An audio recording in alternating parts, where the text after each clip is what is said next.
Hello everyone! Today we are making something that is one of those like kind of boring, but everybody needs it. We're making potholders!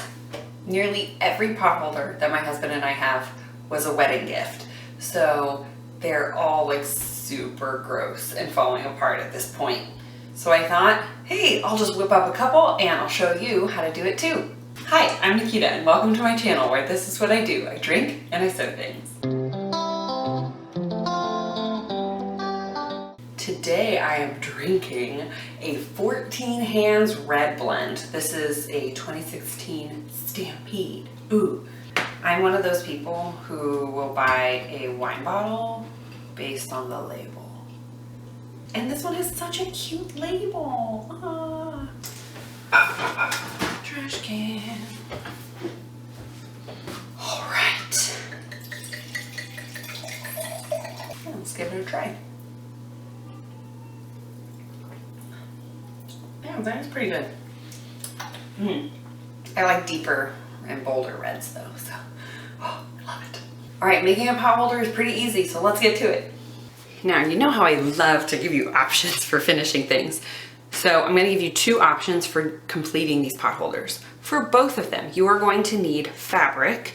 You are not gonna be using very big pieces, so you can make this out of a fat quarter or out of some scraps. You're also going to need something to put in the middle to make sure that you don't burn yourself when you're grabbing hot things. This is warm and natural batting. I'm going to be using 2 layers of it. If you have maybe extra towels that are older that you want to cut up, or you've got some thicker fabric that you have scraps of, or maybe you've got some old jeans, old flannels, you can cut those up and layer them in the middle because nobody's ever going to see the middle, so who cares? You're also going to need a rotary cutter and some pins, and you're going to need some painter's tape. This I'm going to be using just how I used to quilt my baby nest mattresses, where I put them in lines going one direction and use them as guidance for what I'm sewing, and then the other direction, so it makes this nice little square quilted pattern on the top. We're doing that to keep all of the layers together. You don't have to do it the way I do it. You can just do straight lines. You can do fun patterns, but that's the easiest way that I found and the fastest, so that's the way I'm going to do it. Now that's all you need for option 1. Option 2, if you want to have a cute little loop so that you can hang your potholder and so it looks a little more classic, you're also going to need some double fold extra wide bias binding. Now, when you're deciding how large to cut your fabric, you should keep a couple things in mind. First, are you using this just as a potholder, or do you like to have it sitting on the counter to be able to put large hot pots and stuff on? Also, which option are you doing? Because if you're doing option 1, where you are going to be putting them right sides together, stitching, and then you're going to be turning it right side out and then top stitching, you're going to lose about an inch. If you're cutting one like this, which is 9 inch by 9 inch square, it will actually end up being about 8 inches by 8 inches. However, if you're doing option 2 with the bias binding in the loop, the size that you cut it will be about the finished size at the end. I am going to cut 2 squares of fabric to 9 inches by 9 inches. I'm going to be doing option 2, and I like to have a really large area for my potholders. So I'm going to be folding my fabric right sides together, and then I'm going to cut 2 9 inch by 9 inch squares. Now take whatever you're using for your middle stuffing. I'm going to fold mine in half, so I'm cutting 2 layers. And we are going to cut a 10 inch by 10 inch square. That's 1 inch bigger on each side, so it gives plenty of room for the fabric and the batting to kind of move around, and we'll trim it up later. So cut it 1 inch larger than your measurements. While we are cutting these, don't neglect your drink. So I had a little mishap with my fabric, so now I'm going to be doing a half Doctor Who, half Harry Potter. So let's take one of our fabrics. This will be our top fabric, the one that's going to be quilted, though I guess it's a hot pad. I don't know that there really is a top or a bottom fabric. So pick whatever fabric that you want to be your top. Maybe you're using 2 different prints like I am. You're going to place your square in the center-ish of your batting squares. Now I'm going to take some pins, and I am going to pin all 3 layers together, or however many layers you're using. If you're not using batting and you're using fabric scraps or something, we're gonna pin all the layers together. Now I've got my 3 layers, what's called basted together. Now I need my painter's tape. So we don't want any of these layers to move or anything when we are sewing them together, when we're washing them. So we are going to quilt along the top. You can do this however you want. If you just want to do straight lines, like I've got these lines in between the lines of text that I could just go straight like that. What I am going to do is like how I do in my baby nest video, where I'm going to quilt diagonal lines and then do it the other direction as well. So then it does kind of look like a nice little quilty pattern. To do that, I'm going to take some painter's tape and I am going to make lines.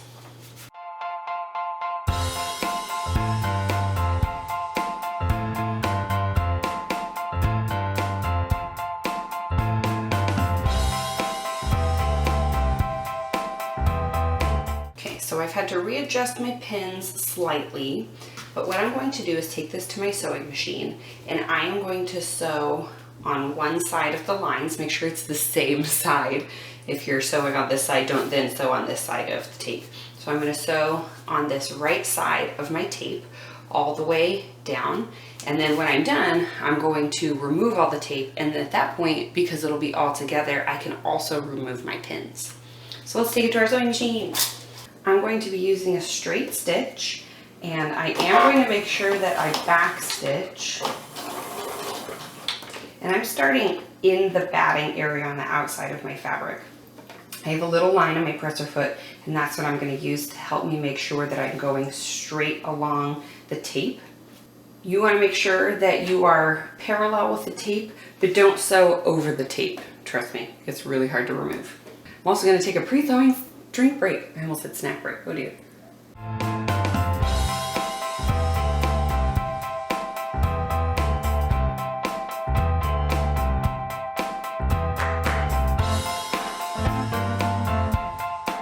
Okay, now that we've got it quilted, we are going to remove our pins. And I'm also going to remove all the tape. Okay, now that we've got it going one way, you can leave it like this, but I'm going to go the opposite way so it has all these little squares on it. And now I'm going to take it back to my sewing machine and I'm going to do the exact same thing to finish my quilting top. Okay, now this is my favorite part because then you're going to see how cute it looks with all the little squares. And there you go. Now all 3 layers are firmly put together so you can use it, you can wash it and dry it, and it will stay just like this. I'm gonna have some wine now that this part is done. Woo! All right, now we're going to trim off the excess so that we're just left with this quilted top. All right, now we have 2 options for how to finish this. Option 1 is to take your back fabric and place it right sides together with your top fabric. And then we will pick a place to start, putting our needle down at the corners and pivoting.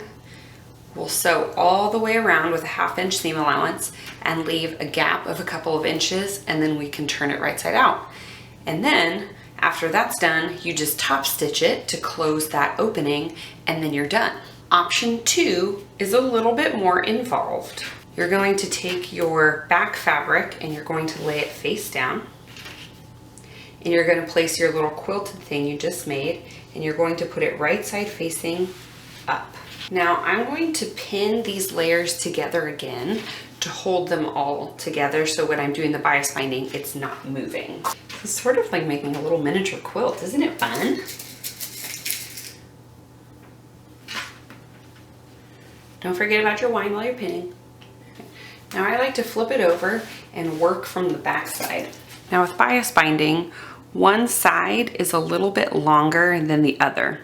The side that is not as long is the side that we want to be on the top, because then we'll make sure that when we're sewing it that we actually get through both layers. If you put the longer side on the top, it is possible that if you sew too close to the edge that you'll miss this back layer and then it won't be all sewn together. So I'm gonna start several inches down from one of the corners. I'm gonna do the cheater way of bias binding, which is to just place the bias binding underneath and then sandwich it around. And because it's so much easier, instead of using pins for this, I'm going to use clips. Now when we get to a corner, we're going to open the bias tape up and we're going to take the top section and we're going to fold it backwards so that it makes a triangle going this direction. So I'll show you that again. I'm going to open it and take the top section and move it backwards, just like that. Now I'm going to take the bias tape and I'm going to fold it over on top of itself. See, just like this. Now the bias tape is open and it's perpendicular to this side. I'm going to hold this down with my finger and I'm going to flip it over because you can see it's making a little triangle. So I'm going to fold down that triangle now to make this little triangular corner, and I'm going to clip that in place. See? And I'm going to continue wrapping the bias tape around.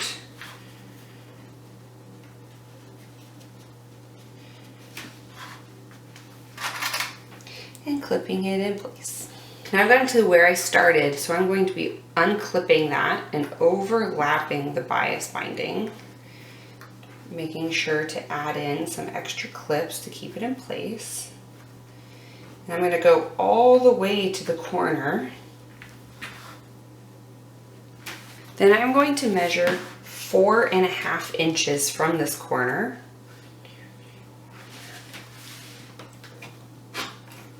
And I'm going to slice the rest of the bias tape off. So now I just have this little tail hanging out. Now I'm going to flip this over because I'm going to be sewing with this side facing up. I'm going to take this to my sewing machine and we're going to finish our potholder. All right, let's make sure that we have our wine or whatever it is you're drinking by your sewing machine. Now I am going to start about 1 inch or 2 below where my little tail is. I'm going to be sewing 1/8 or 1/4 inch away from the edge so that I can make sure to capture both layers of my bias binding. And I'm going to make sure that I back stitch and forward stitch at the beginning.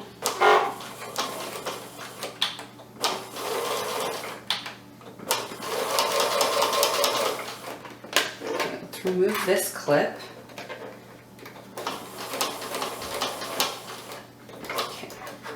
Now I'm going to put my needle down because my bias binding got a little bit trapped in the plate on my sewing machine, so I'm going to fix that real quick.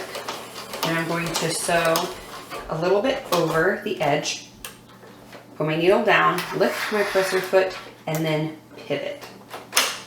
I'm going to put my presser foot back down, and I'm going to continue around the edge.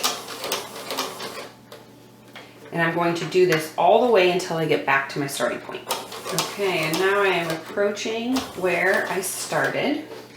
So I'm going to actually keep going all the way until I get to this corner.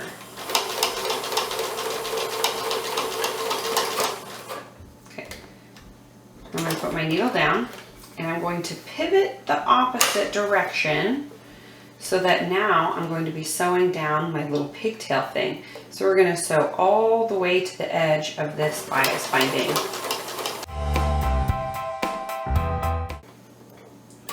Cut that thread. Okay, now this is where we're going to make our loop.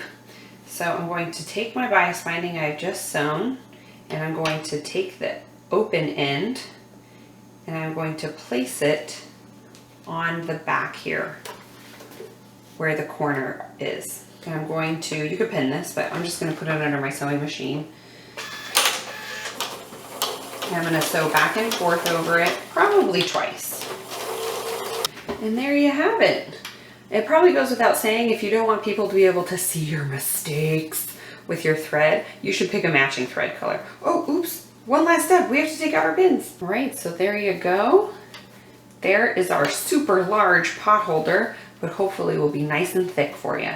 And there you have it, a hot pad to hold all of your hot things. Starting with you, you wonderful person. I hope that you enjoyed this tutorial, and if you did, I would appreciate it if you would like and subscribe and then stick around so that you can drink along and sew along with me on my next video. Thanks for watching.